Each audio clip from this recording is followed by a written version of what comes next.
The first thing I'll do is tell you a story about a female neurologist whose name escapes me at the moment. She wrote a book called My Stroke of Insight. Jill Bolte, I think is her name. And she was a Harvard trained, she had medical training from Harvard in neuropsychological function and knew a lot about hemispheric specialization. We talked a little bit about hemispheric specialization before, and one of the ways of conceptualizing the difference between the two hemispheres is that the left hemisphere operates in known territory and the right hemisphere operates in unknown territory. That's one way of thinking about it. The left hemisphere operates in the orderly domain and the right hemisphere operates in the chaotic domain. Or the left hemisphere operates in the domain of detail and the right hemisphere operates in the domain of the large picture. It's something like that. Now, people differ in their neurological wiring, so those are overgeneralizations, but that's okay. We'll live with that for the time being. It's certainly not an overgeneralization to point out that you do, in fact, have two hemispheres and that their structures differ. And if the connections between them are cut, which could happen, for example, if you had surgery for intractable epilepsy, that each hemisphere would be capable of housing its own consciousness. That's been well documented by a neurologist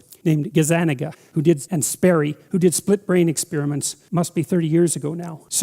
And we know that the right and the left hemisphere are specialized for different functions. The right hemisphere, for example, seems to be more involved in the generation of negative emotion, and the left hemisphere more involved in the generation of positive emotion and approach. So the right hemisphere stops you and the left hemisphere moves you forward. Anyways, Jill Bolte, I hope I've got that right, had a stroke and maintained consciousness during the stroke and analyzed it while it was happening. And she was able, while it was happening, to hypothesize about what part of her brain was being destroyed. So she had a congenital blood vessel malformation and had an aneurysm, and it just about killed her. But she said that it affected her left hemisphere. And she said that she experienced a sense of divine unity as a consequence of the stroke because the left hemisphere function was disrupted and destroyed. And so she became right hemisphere dominant. And her experience of that was the dissolution of the specific ego into the absolute consciousness, something like that. Now, that's only a case study, and you don't want to make too much of case studies, but there is an overwhelming amount of evidence that those two kinds of consciousness exist. One being your consciousness of you as a localized and specified being,